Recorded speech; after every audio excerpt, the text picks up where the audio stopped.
Welcome again to Cinema4D Fundamentals. I know it has been a long time since the last episode, but here we are again, and we're talking now about lighting and rendering. So we finished the topic of modeling and finally can go on to some new stuff.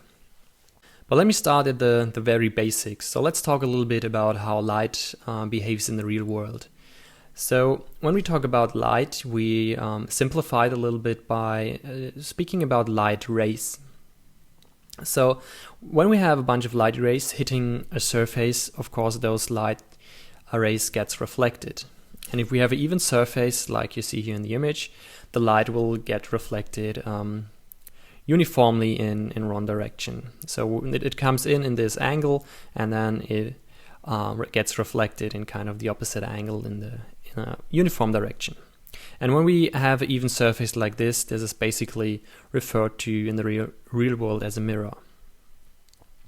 Now, when we have a surface which is rough like this, of course, as you expect, our light rays will not be reflected uniformly, but they will scatter around in all directions.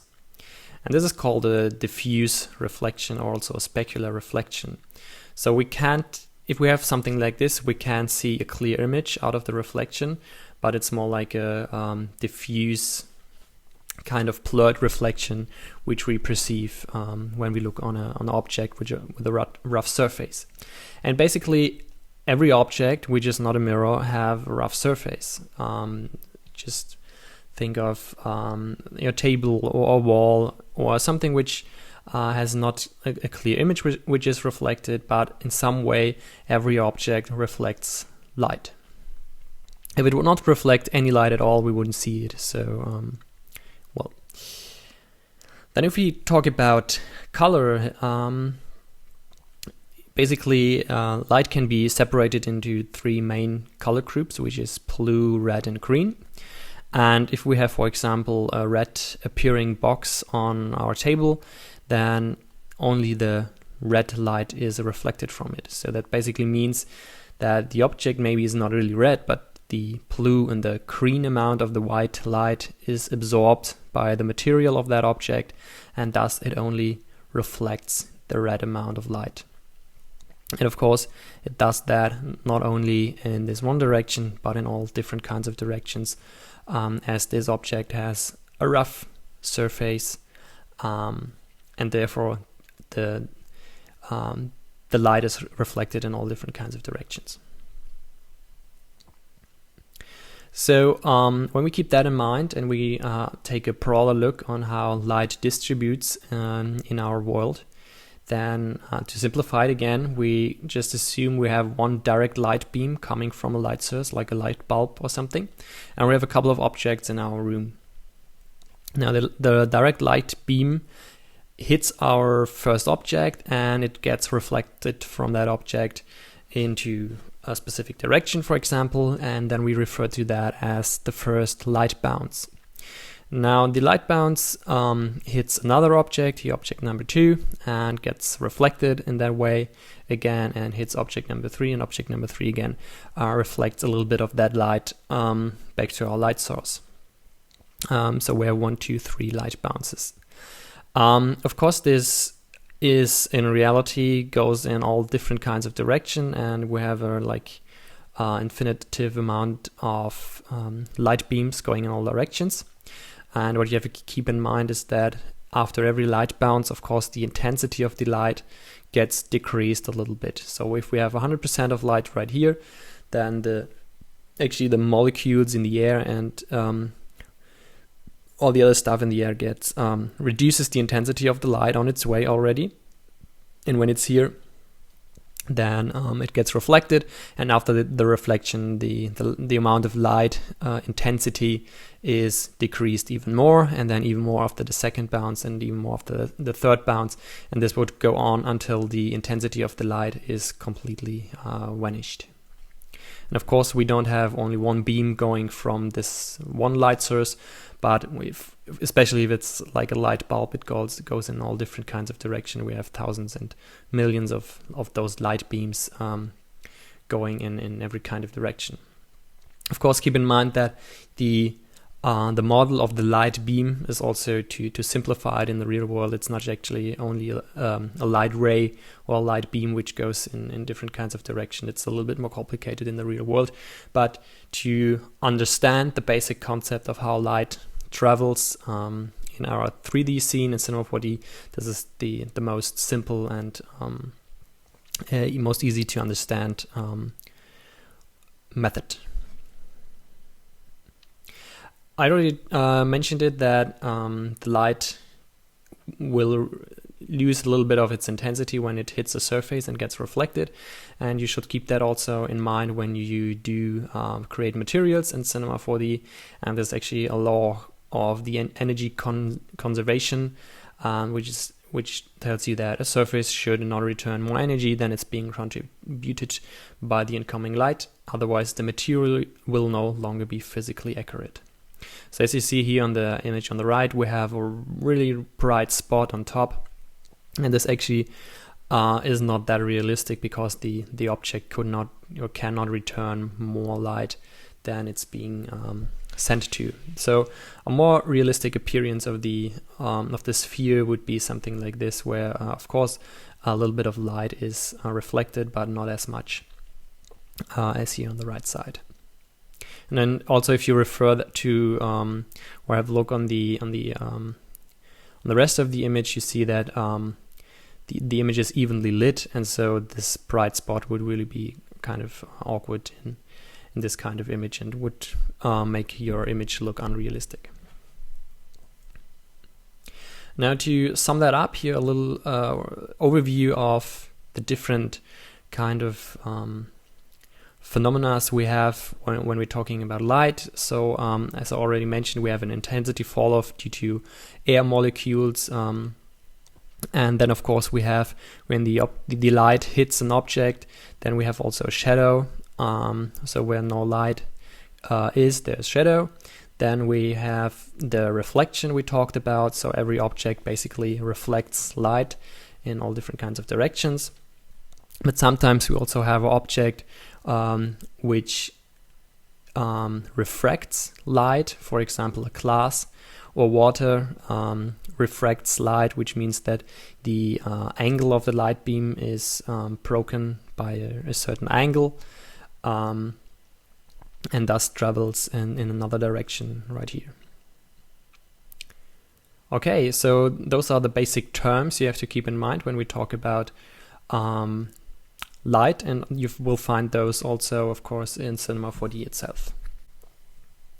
So before we go into Cinema4D and have a look at the rendering possibilities we have and the light types it offers us, let's talk quickly a little bit about what ray tracing is and how Cinema or any other 3D software basically calculates an image for us. And this technique goes basically back to the 16th century. This is an image from Albrecht Dürer, how he's drawing this kind of old style medieval guitar called a sitar. Don't know exactly the English word. And you basically just have a frame and a canvas, and then this kind of rope, a little weight attached to it, and a guy who's helping him with this pointer right here, which holds the rope. And what he basically does is he points to a certain point on that 3D object, and the artist over here basically holds his pen or his finger at this position where this line travels, and then the guy over here turns back the canvas to the frame, and then the artist can draw a dot on this particular point. And then after a while, if they have, for example, make 100 of those pointing things, and he draws every point on the canvas, you basically get that point cloud of this guitar, and then you just connect those different points together, and then you have the 3D representation on the 2D canvas. And this is more or less basically the same idea which is behind ray tracing. And if we have a look at how that works, we basically have a POV camera, which is our virtual camera in our scene, and then we have our image layer, which is the pixel grid. of our to be rendered image. So for example, if you want to render an image which is has the full HD resolution, you would have 1920 pixels here on the top and 1080 here on the vertical dimension. And then of course we have our virtual object in our scene. And now the camera basically, and this gets now a little bit more complicated, shoots like a ray into the image layer and then into the onto the virtual object, and the virtual object says something, hey, I'm here and I am white, so this pixel here on our canvas should be white. And then this happens for all the pixels and for all the objects in the scene, and there also some more information. So what's the distance of the object, what's the color, has it reflection, etc. And all this information is calculated and sent back to our image grid, and then the pixel is colored in a way that all this information comes together in this pixel. And of course the distance plays a major role. So for example, if we had another object in front of our first object, the render engine would know, okay, this object is in front of this object, so we can't see the color informations from the object on the back. And thus for example, if we had a red object right here, then this pixel would be colored red. So this is the basic, really basic principle of how ray tracing works. And of course, the first thing you can see here is the larger the image we render, so the higher the amount of pixels we have, of course, the longer the render times will be, because every pixel has to be calculated by the render engine. Okay, now let's have a look at Cinema4D and how we can render an image. Okay, I've prepared a really simple scene here with a old brown radio, and there's no light actually in this scene right now, so we just use the basic light of Cinema4D. So if we have no light in the object manager right here, the Cinema4D will give you a basic default light which you can basically use so that you can see something. Now the render settings and render tools you have in Cinema4D you'll find up here. And the first one on the left is the render to editor. And what this will do is it just renders the image right here in your view. And it's really simple, quite good if you have low render settings and you just want to quickly preview your image. Now then we have the render to picture view here in the middle. And what this does is it opens a new window for you and renders your image to the picture viewer. And the picture viewer is actually the history of all your renderings. So if I hit that button again, you see that we get a second image and we get another image right here. We have a few things we can do in the picture view. For example, we could use the filter, and this works pretty much like the Photoshop filter. You can enable it and then you can play around with the brightness or the contrast or whatever you find in here, and to tweak your image even further without going into Photoshop and do some color grading there. So this is really a neat feature. If you want to do some color correction, you can just do it here inside of the picture view in Cinema4D. Now there's another good thing you can do. Let me just add another material right here quickly to demonstrate you, and I add another color to that, something red maybe, and I just add that to the radio, and then I render that again to the picture viewer. And as you can see now, the first good thing about the picture view is you can compare different images to each other, and then what you can do is you can assign an alpha and bravo value to your to the renderings. So if I do that and then I do that, the first one is now the alpha image and this is the bravo image, and then I can compare those two with each other by moving that line up and down. So this is also quite good if you want to compare two different render renderings. Maybe you have chosen different render settings and want to compare them.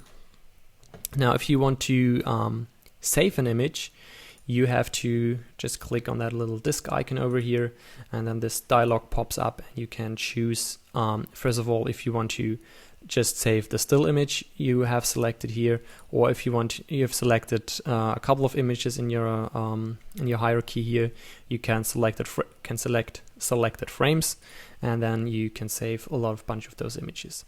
Then you have the format right here. There you can choose which kind of format you want to save the image to. If you want to, for example, to save it as a PNG or a JPEG or a TIFF, especially useful, for example, if you want to edit in Photoshop later, but you can also use the Photoshop setting right here. All the other settings are not that important.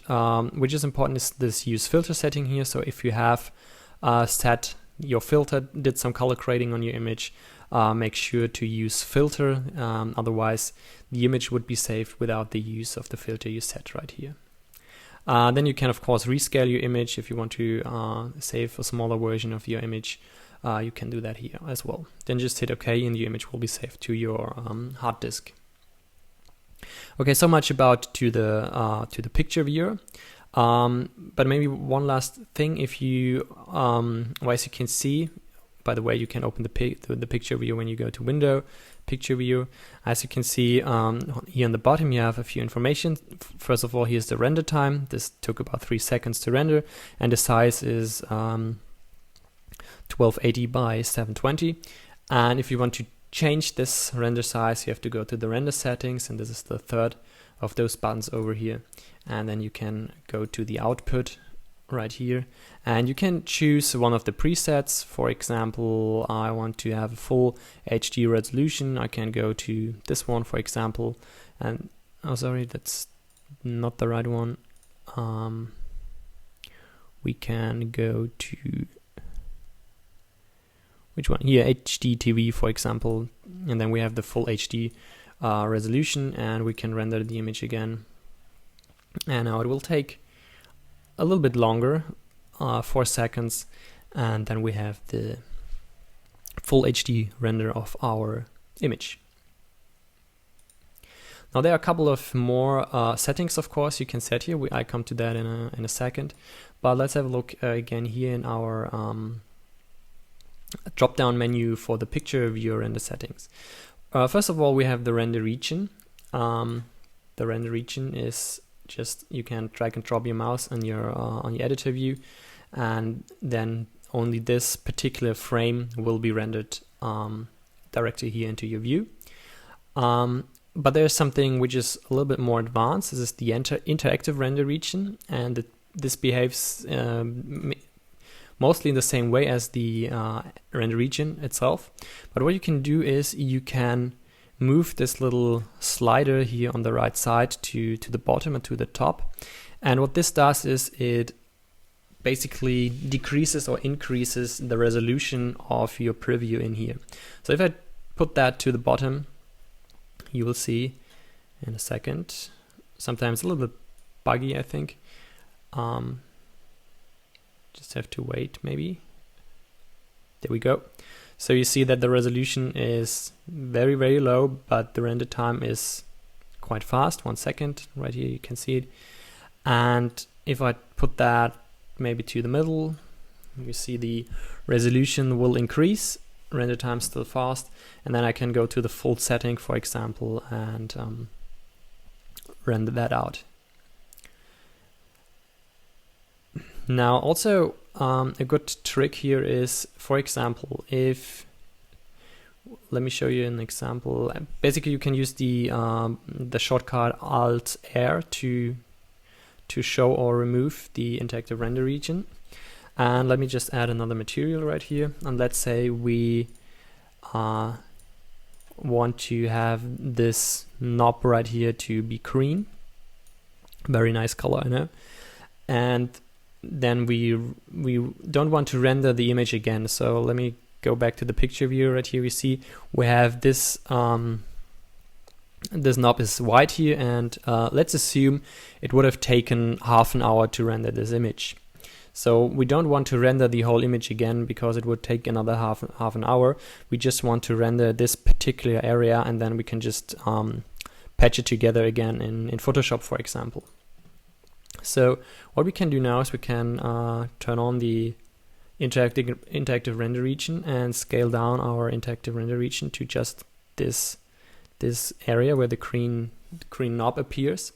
And then we go to the render settings and we go here to the output, and we say that we want to activate the render region, and click on that little triangle here and say copy from IRR, which is interactive render region. And now the coordinates and the size of this frame will be pasted in here. And now if we render again to the picture viewer, you can see that only this little frame is rendered. And now if the whole image would have taken half an hour and then we just render this small frame here, it will maybe taking, I don't know, a minute or something.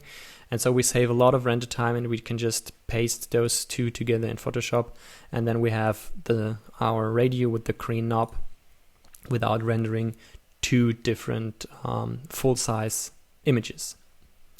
So if you want to render the image again in the full size, remember to turn off the render region, and then you're ready to go to render again in the full size. Okay, so now to the render settings in here. First of all, you can choose the render on top. You can choose between the standard, the physical, software, hardware, and maybe you have some other plugins or add-ons added, other third-party render engines, which you can select here, but we come to that in the later episode. Just to give you a quick overview, the standard renderer is, as it says, it's a standard renderer. If you want to have use camera effects which are physically correct, like vignetting or depth of field or chromatic aberration, you can use the physical renderer, and in some cases the physical renderer is also faster than the standard renderer, but in some cases it's also a little bit slower. Then you have the save setting. Here you can put in a path for your image to be saved to by default. I mostly use the function from the picture view and don't make use of that actually. Then we have multipass. We come to that in the next episode. Here you can basically render multiple images at once. Then you have anti-aliasing, which is useful for smoothing out the edges in your rendering. If you know computer games, you know that anti-aliasing will smoothen the edges of your games, and this is kind of the same thing. Keep in mind that anti-aliasing will dramatically increase the render time of your image. Then we have a couple of options. This would be a bit too much details right now. We go through that maybe in the next episode. Here you can set a few different kind of things to increase the render quality or to decrease the render time. Then we have stereoscopic. That's not so important right now. If you want to do stereoscopic images, you can activate that here. And then actually we have team render, but this is also not that important right now. Team render is basically if you have multiple Cinema4D clients in your network, you can team render on all of those, which is pretty useful and speeds up your render times enormously. And then we have Global Illumination, but that's not here by default, so just remove that. And we go down here to the Effect button, and if you click on there, you can see we can add a lot of different kind of effects to our render settings, which, for example, would be ambient occlusion or global illumination, maybe a glow effect or whatnot else. So this are like different effects which will basically all increase the render time, but of course will give you the possibility to increase the quality of your image. We come to that also in this episode in a second. To this, and so how is light calculated in Cinema4D by default? It's actually pretty simple. If you come back to how light distributes in our world, and we just draw this line, and there we are. This is how Cinema4D calculates its light. We have only one direct light beam actually by default, and this is where Cinema4D kind of stops. And so you see this is pretty simple, and as you expect, that would not give us too good of a rendering. And if we come back here to my render set, to my picture viewer, and we have a look at this image, you can see it looks really flat and boring. We actually don't have any shadow and any reflection or whatsoever. So, well, this is the basic Cinema4D way of calculating light. Now, of course, it is not only one light beam, but the light source sends out different light rays in different directions. But the main idea is that we only have one direct light beam which is calculated. And now, of course, if we compare that to the real world, we see where the problem is. We actually, if we want to have a realistic image, we need a little bit more than just this one calculation of light. Now let's have a look at the different kind of lights we can use in Cinema4D, and after that we have a more detailed look at how we can make a little bit more realistic images and get away from this one light beam problem. Okay, let me open up a new scene right here, and we have a quick look on the lights. Now you find the lights on the right side here on the top, and you see that we have a few options here to select. Let's start off with the most basic one, which is the light, also the point light. As you can see, it also represented here that this light is sending out its light beams in all different kinds of directions. And actually, let me go back to the radio scene, and we play around in that scene a little bit. And I go ahead and add my first light, and as the first thing you see now is that the default light of Cinema4D is turned off. So now we have the default Cinema4D lighting, and if I add a light, the default lighting is turned off, and now the one light I have here in my scene will light my scene. So this is the point light, and what the point light does, it will send out its light beams in all directions. Let's go to the attributes manager right here to have a look at the different settings we can set for the light. So we can first of all set the color, and in most cases you don't want to have a 100% white light color. You can just, for example, turn in a little bit of a yellow or reddish color in here. And then we have the intensity, which sets the intensity of the light. You can go way up here to make it really bright, or you can, of course, go down to make it a little bit more subtle. And then we can here again define the type, which is basically the same as on top of here. And then here's an important setting: we can set the shadow of the light. So if this is by default, the light will not generate any shadow. And if I hit the render button here for a sec, you can see, first of all, you can see that we have this little yellow tinted light color now in our scene. But as you can also see that we don't have any shadows. So if I turn that to shadow maps, for example, you will see that if I render that, now we have a little bit of a shadow in our scene already. Now to the shadow types in here, we have shadow maps, Raytraced, and the area shadow. The shadow maps is used for soft shadows in close proximity, and the Raytraced setting is used for hard shadows like you would expect from a sun, for example. As you can see now, the shadow is really hard. And if we go back to the shadow maps, you can see that the shadow is a little bit more blurred, a little bit more soft. Then we have the area shadow, which is the most realistic looking one. And you can basically use it for whether you want to use hard or soft shadows. But of course, it will take a little bit more time to render, as you can see right now. And You can also see now that the difference between the shadow maps and the area shadow is not too obvious right now in this scene. Maybe here on the detailed part of this object you can see that the quality is a little bit better than with the shadow maps. But well, in a lot of cases I think you're fine with going with the shadow maps. Unless you really want to have really accurate shadows, you can go with the area shadow. And then again, if you want to do some outside scenes where you have sunlight in it, you have to go with the ray traced hard shadow to get those hard shadows. And then we have the visible light option right here, and there we can turn on the visibility of the light. As you can see right now, the light is not visible, and that's realistic because light is only visible if it hits something. So for example, if it hits dust molecules or something, then the light will become visible. But other than that, it is not visible to our human eye unless it hits an object and is reflected.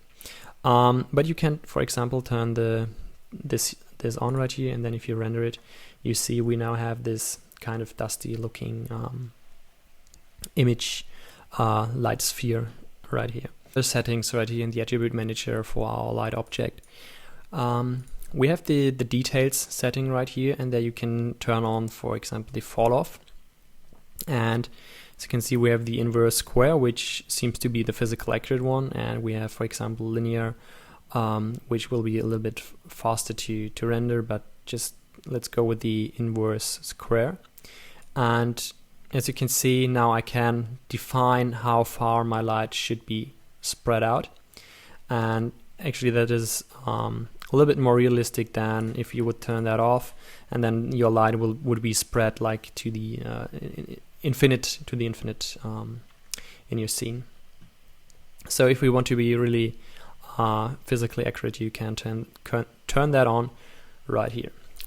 We can just keep that off for now, and we go to the visibility, and there's actually not too much to do in here. In your normal live, sometimes you have to go in here, and for example, if you have visible light, you want to change the settings in here.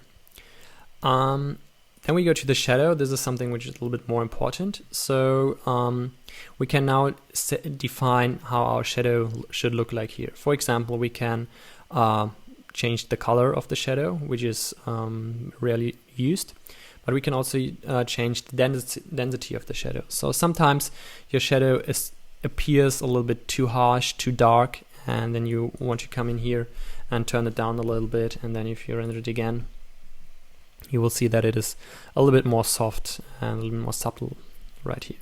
So this is where the density is for. Then we have the shadow map size, and this basically defines the in some way the quality, but also the appearance of the shadow. So if I want the shadow to look really blurry and really soft, I have to decrease the resolution in here. So let me set that, for example, to something like that, or 40 is actually the lowest value I can set. You see we actually get some artifacts in here, so let's turn that up a little bit. Oops, I wanted to hit that. You can see now that we still have a little bit of the artifacts, but the shadow is a little bit more softened. And if you want the shadow to have less artifacts and be more a more hard edge, then you can increase the shadow map resolution, and now you can see that the shadow gets a little bit more hard here on the corner. Okay, all the other settings are actually seldom useful in your everyday work with Cinema4D when it comes to light. Of course, you can fine-tune your settings. Let me show you, of course, all the other settings right here in the shadow tab for the other shadow types. Those are rather simple in comparison to the shadow maps. The ray traced, here we have only the density and the color and the transparency setting, and then when come to the area shadow, we only can define here how high the quality of the shadow shall be. and for a start this is quite fine. Okay, let's go back to the general tab, and what we can change here is the type, as I said already. So let's change that to the spotlight, and now you can see we have the spotlight here, and what the spotlight does, it basically more or less the same than the point light, but it has this kind of cone, and what you would expect from a spotlight, that it's only shining or lighting in one specific direction. Now you can see we have a little problem here. The spotlight is way off, and let me show you a neat trick on how to position your lights in Cinema4D. What you can do is you can go to your camera settings over here and say set active object as camera. And what this will do is you will be now inside of your light, and you can now navigate around in your scene as you are used to.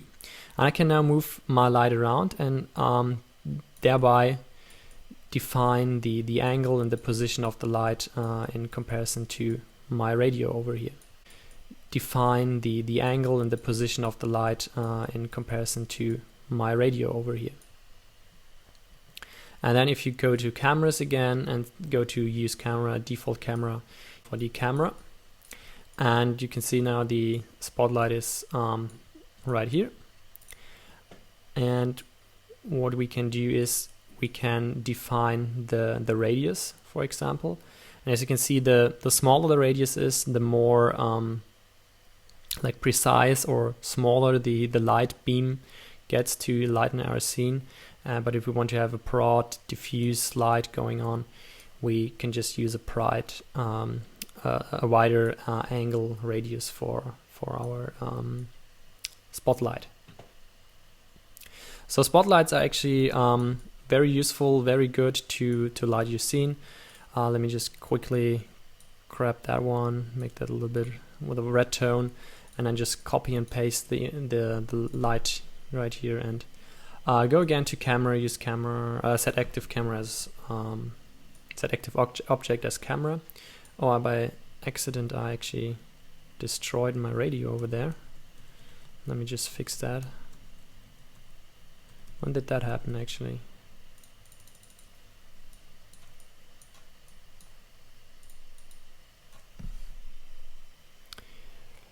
Okay, there we go. Sorry for that. Here we are again. So I just quickly position my spotlight again. Go back to my default one, copy that, and rotate that a little bit. And I actually want to make that one maybe a little bit more of a bluish color, and this one should be more of a red color type of light. And both are shadow maps, that's fine, and just render that for a second. Now you see we have quite a hard shadow, but quite a nice lighting already here, with a little bit of blue coming in from the right and a little bit more of the red light coming in from the left, and we can make that a little bit more pronounced. Oops. As you can see right now. Okay, so spotlights are pretty useful to light your scene, because you can pretty good define the angle and the position of the light, and how the light should behave by defining the radius of your spotlight. A light, and let me show you what this does. It basically behaves what you would expect from a TV screen. It basically lights in two different directions. So the first is here to the back side, and the other is into the front side. And let me actually remove or just turn off that plane for a second, add a floor object right here. And of course we have to also add a shadow. And then if I render that, and let me turn off the other lights here, and then you see quite good what this area light does. So it shines into this direction and to the other direction, and right here where it sits you see that there's a shadow because it doesn't light in that direction. Also the area light quite good to use, so I mostly use area lights and spotlights if I light my scenes. And then we have also the by the way, the render set the light settings in here are more or less the same for all the different light types, so I don't have to go to all the details in here because they're pretty much the same as I've shown you for the point light. I just removed the lights and we go ahead to the infinite light. And the infinite light is in some way special because the position of the light doesn't matter at all. So you can position it here, I can position it here, I can move it to the top, and it wouldn't matter. The only thing matters for the infinite light is its angle, and by that you can see if I change the angle, I change the way this infinite light shines to my scene. And what the infinite light simulates, it's actually the sunlight, and because the sun is so far away from us, we could assume that it's infinitely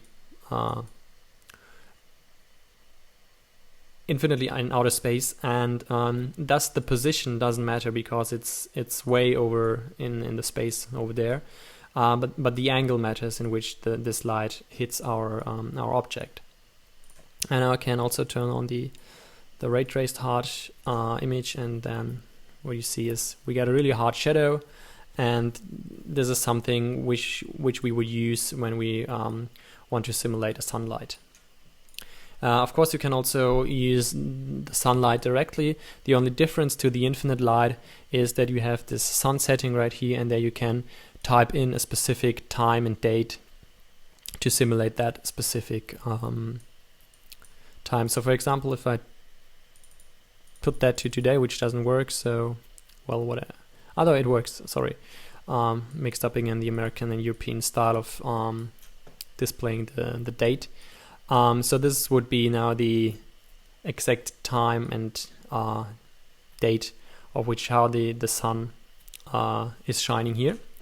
I can just render that, and you see it also adds a little bit of an intensity and a color to your sunlight by default. So that's the only difference to the infinite light. The sunlight has this kind of settings where you can choose a specific date, and then it calculates the color and the intensity for you. Well, then we have the target light, which is the same as a spotlight, but it has a target object right here, and I can move that around, and by that define also the position or the rotation of the image. Other than that, it's just a default basic spotlight. But sometimes quite handy to have this kind of target object to move around, and by that define the angle of your light. Let me remove that also, and then last but not least we have the IES light, and the IES light is a very special kind of thing, and it's only useful if you want to do architectural visualization and you want to have a specific light from a specific light manufacturer who has published their IES settings or IES lights. Then you could put them in your Cinema4D, and those lights would shine exactly or behave exactly as the lights from that manufacturer in the real world.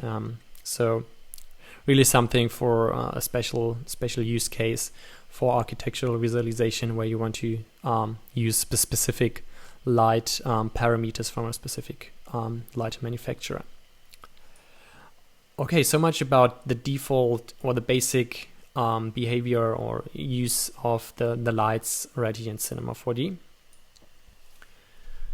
Let's come back to this, and let me quickly skip through. So you see we have the basic four types would be the point light, which sends light in all different directions. We have the spotlight, which is capped in a way and only directs the light into a different in a specific direction. Then we have the area light, which sends its light out in two directions, but you could think of the area light as, for example, multiple point or spotlights sitting in this area and shining in a specific direction. And then we have the infinite light, which is useful for making sun objects or visualizing sunlight. And keep in mind when you use the infinite light that the position of the light plays no role at all, but the angle of the light is the only thing which matters when using. A look in how Cinema4D renders our image and how we can use different render effects or one specific render effect to increase the realism of our images. And I have prepared a little example for that. So we have this kind of interior scene, and the only thing is that we have this kind of house geometry, and I have put a fake sky in the background, which is only like a gradient in the back. And if I render that quickly with the default Cinema4D light, you can see maybe that there's a little blue to yellow gradient right here to simulate the light. And other than that, it's pretty straightforward. Now you see, by using the default light, this looks pretty stupid. We have a completely black ceiling and some flat looking walls and floors here in our scene. So let's go ahead and add an infinite light, because we want to simulate the sunlight from the outside coming right here into our scene. And I just rotate that a little bit so that it somehow it has the angle of a sun from the outside. Keep in mind now the infinite light, the position of the light inside this room doesn't do anything. It's just the rotation and the angle of the light which plays a role. So now if I render that again, you see nothing has changed so much because actually it's just the infinite light with no shadows and so. So if we want to have a little bit more realism, we have to add shadows, of course. So let me go with the ray trace shadows. That's the fastest one for now, and let's have a look. Okay, so now you see it has increased a little bit in the realism in that way that we now have we see now that the light comes from the outside and goes into our room like that. But now the problem is that actually the light is not scattered in our room, and this is what I was talking about in the beginning, that the default setting for Cinema4D is that we just have this one direct light bounce, or this one direct light coming in, and then nothing happens anymore, and well, it looks a little bit flat and dark, of course. And this is where this magic, and I've prepared a special slide for that, thing of Global Illumination comes into play. And most of you have heard of it, I'm sure. But let me just turn that on here in the render settings. By the way, by default it's not here, so you will have to go to the effect and then go to Global Illumination, and therefore add the Global Illumination setting. Okay, so now with the Global Illumination activated, and if I render it again, you now will see that this will take a little bit more time to render. A little bit more is maybe not exactly the right term, but as you see, we have about 2 seconds in the beginning for this render, and now we have about 30 seconds. But what you can see now is that the image already appears a lot more realistically. You can see, for example, that now the light which comes in here from the outside is reflected to the top, to the ceiling, and then now this is also illuminated. And also the light goes back a little bit here to the room and lights a little bit of the room, and also here on the right side of the wall. But still, it's pretty dark in here, so we have to increase that a little bit. And we have actually 2 settings here in the Global Illumination tab. The first one is the primary method. So this is the first bounce which is calculated. So we have the direct light coming in by default. This is also calculated by the default Cinema4D setting. And then now we have, by setting the primary method, we have the first bounce, which is calculated also by this method called irradiance cache. Now I will come in the later episode into the difference between this quasi-Monte Carlo, irradiance cache, and all the other settings. Now let me choose a second method right here, and this will calculate all the other light bounces going on in this room. So I choose the light mapping for now, and this will calculate now basically another 16 light bounces in our scene. And now if I render that, the render time will not increase that much now. It's just the first bounce, the irradiance cache, which will take the most time to render or to calculate. And now the image is rendered, and now you can see that we have a lot of more light in our room because of the light mapping, the second method, the secondary method, which will now scatter or calculate all the scattered light in our scene. Of course, you can see we have a few artifacts going on here. The shadow doesn't look that good, and we can now increase or start to increase the render settings in here to make that a little bit more that it looks a little bit more better. Or we can use one of the presets. For example, we can try to use the interior preview, hide diffuse depth, and have a look at how this will turn out.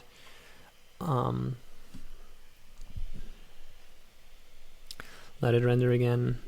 You see the render time has decreased a little bit. We're only 9 seconds now for the rendering, and the image looks quite good. We have now good amount of light coming in, and also the shadows looks quite nice inside of the room.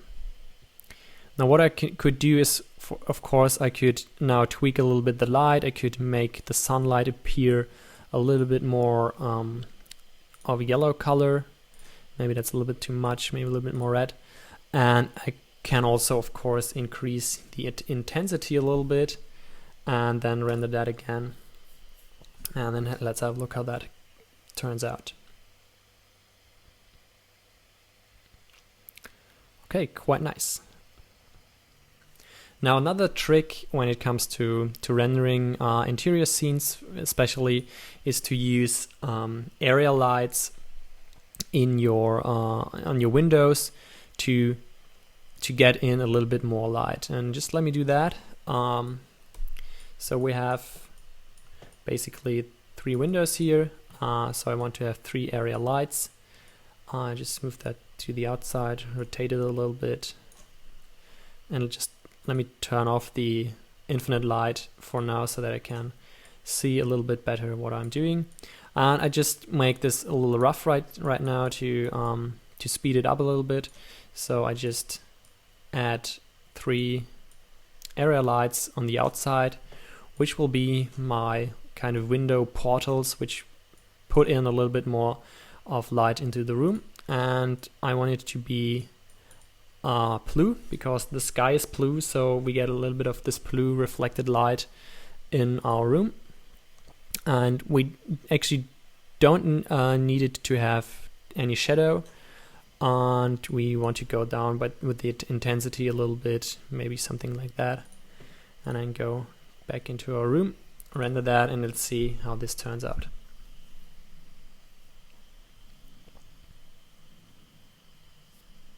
So lighting is a lot of times pretty much trial and error. Of course, if you have a little bit more experience, you know what you're doing, and you know what will work and what will not work. And so now the image has finished rendering, and now we have a nice bluish color coming into your room, lighting our scene, and we have nice bright sunlight coming in here as well. And just let me go to the output setting here. We have HD radio resolution typed in here, and just for comparison reason, let me render that to the picture view. And I just turn off the area light for now from our windows and render that to the picture view, so that we can compare in a second what the effect of our area light is doing to our scene.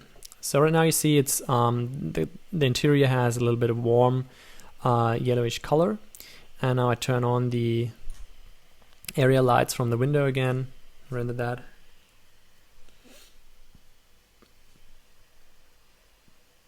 And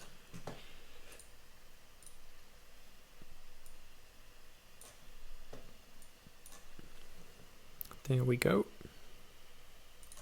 And now I can start to compare those two images by hitting the up and down key on my keyboard, or what I can also do is, as I mentioned before, use the A and B method, and then we can use this slider, if I can grab it, to compare those two images.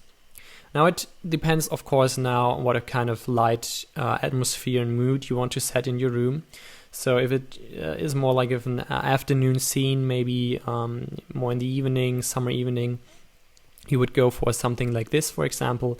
If you want to create a scene which is more of a daylight, midday scene, then you want to have those blue color a little bit more coming in from the outside. Okay, so this is basically the magic which Global Illumination does, and what I mentioned in the first slide is that it's one thing to understand is that the primary method just calculates the most important light bounce, which is the first one, and then the secondary method is just there for calculating all the other light bounces, and therefore you can choose a method right here, for example light mapping, which is not as accurate as the irradiance cache or even the quasi Monte Carlo, but which is much faster and a good way to calculate your secondary methods.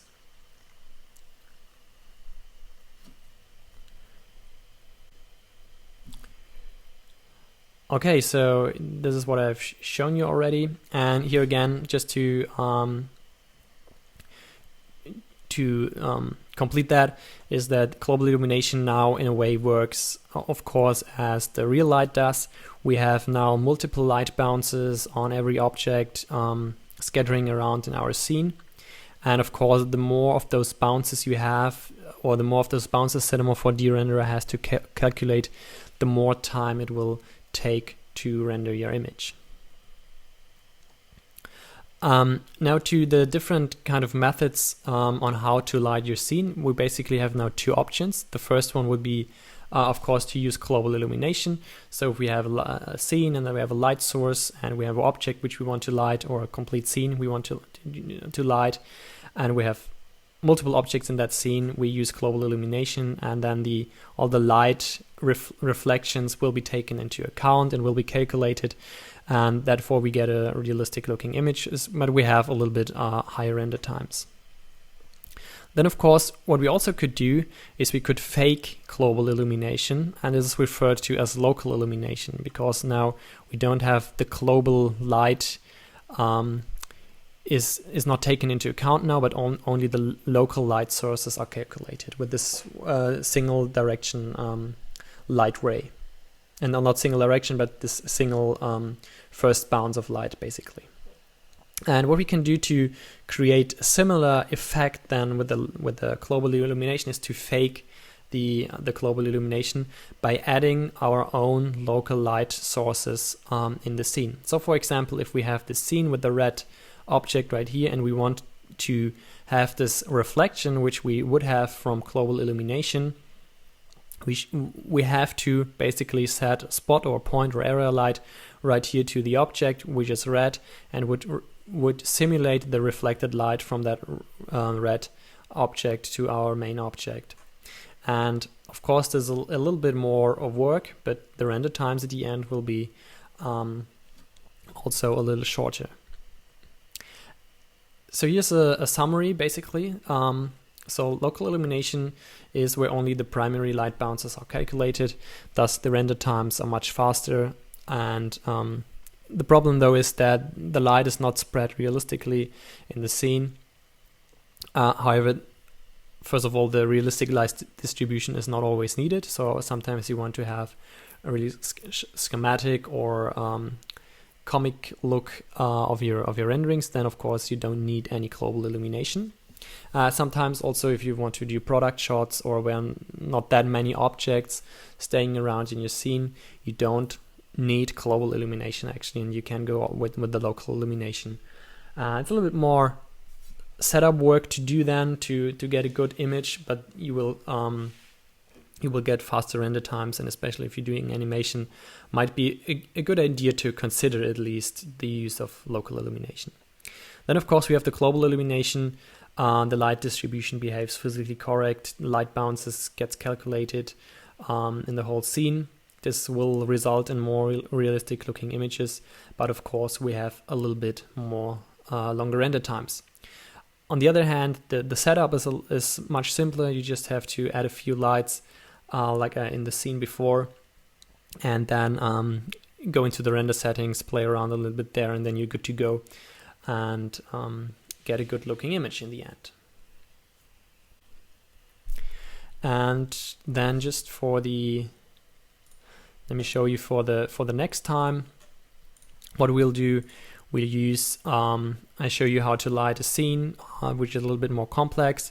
This is a basic scene from the Cinema4D presets, and we go step by step through the different steps which are needed to light a scene like that. And also we will compare it to the global illumination and the local illumination methods. We will compare them to each other. So this is the global illumination and this is the local illumination method. And yeah, I show you both ways how to do it, and this is for the next episode. So I hope you liked it this far, and I hope that you get a basic understanding of what global illumination is and about how light and rendering in basic terms work in Cinema4D. Okay, see you.